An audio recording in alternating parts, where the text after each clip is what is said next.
Hello ভাইয়া, কই তুই? বন্ধুদের সাথে ঘুরতে আসছি। কেন, কি হয়েছে? তুই তোর পকেটে কি রেখেছিলি? কেন, তুই আমার পকেট চেক করেছিস নাকি? আরে শোন তো, কি বল। আমি তোর ঘর গোছানোর সময় তোর পকেটে ধরিনার পাতা পেয়েছি। কেমন না লাগে? রাগ দেখাস কেন? আরে এগুলো তারপর রান্না করার সময় ধনিয়ার পাতাগুলো তরকারিতে দিচ্ছি। এখন আব্বু আম্মু খেয়ে কি সব আবোল তাবোল বলতেছে। কি বলতেছে? বাবা বলতেছে আমি আকাশে উঠতেছি, মা বলতেছে আমি চাঁদের দেশে যাচ্ছি। আর কি কি বলে? বাবা বলতেছে আকাশের উপর দিয়ে নাকি বিয়ের সব যাত্রী যাচ্ছে, মা বলতেছে চাঁদের দেশে নাকি বর দেখতে যাবে। আর কিছু বলে নাই? বলতেছে তো অনেক কিছু। আচ্ছা, বাসায় কি তেঁতুল বা লেবু আছে? ফ্রিজে লেবু আছে। কেন, লেবু দিয়ে কি হবো? তুই দুইজনকে লেবু খাওয়া। কিন্তু কেন?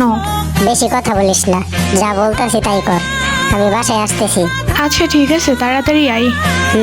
আসতেছি। ওই ভাইয়া, তাড়াতাড়ি বাড়িতে আয়, আমারও জানি কেমন কেমন লাগে এখন। তুই ওই খাবার খাইছস নাকি? তোর সাথে কথা বলতে বলতে খাইলাম। কাম সারছে রে। আচ্ছা তুই লেবু খা, আমি আসতেছি।